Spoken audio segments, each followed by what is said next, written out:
El sol de la tarde se filtraba por las ventanas del ático, iluminando partículas de polvo que danzaban en el aire como pequeños fantasmas del pasado.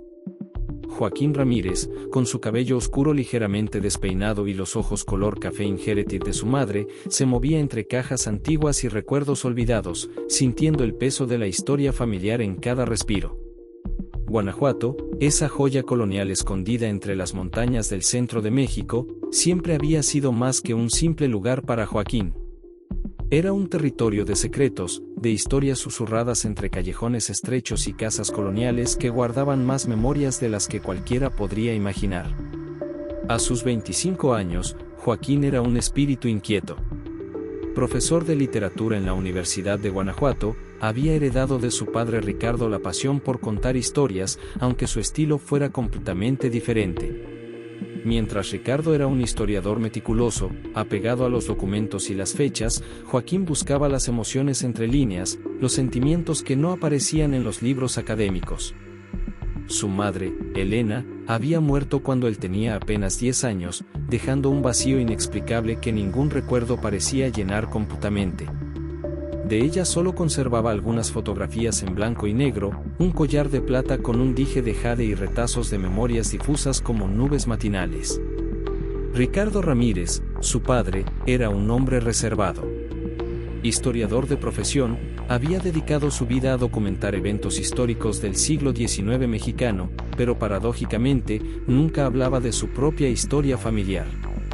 Era como si existiera un pacto de silencio que se transmitía de generación en generación. El ático era un espacio sagrado para Joaquín. Lleno de archivos, libros antiguos, cajas de madera gastadas por el tiempo y recuerdos familiares. Cada objeto parecía tener una historia, cada rincón guardaba un secreto. Y ese día, sin saberlo, estaba a punto de descubrir el más importante de todos. Sus manos, delgadas pero fuertes de años escribiendo, removían documentos con una mezcla de cuidado y curiosidad. Buscaba material para su próximo proyecto literario, una novela sobre la Reforma mexicana que llevaba años investigando.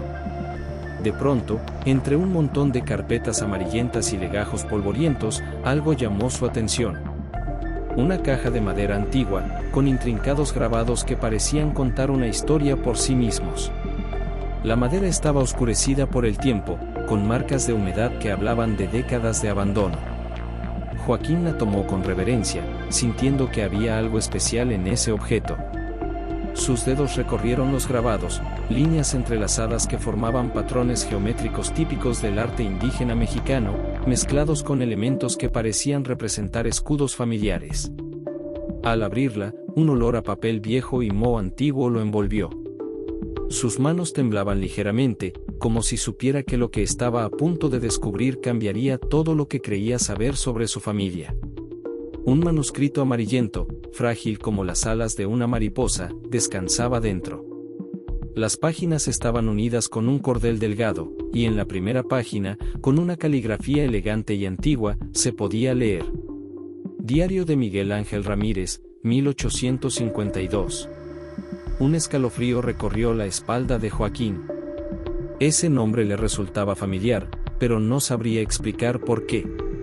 Comenzó a leer, y el mundo a su alrededor desapareció. Las palabras del manuscrito lo transportaron a otra época, a otro México, a una historia que nunca imaginó que existía. Miguel Ángel Ramírez no era un personaje cualquiera. Cada página revelaba capas de complejidad, secretos diplomáticos, momentos de tensión política que ningún libro de historia había documentado jamás. La luz del atardecer se desvanecía, pero Joaquín no se movía. Estaba absorto, devorando cada palabra, cada línea de ese manuscrito que parecía haber estado esperándolo toda la vida. No lo sabía en ese momento, pero acababa de encontrar la llave que abriría los secretos más profundos de su familia.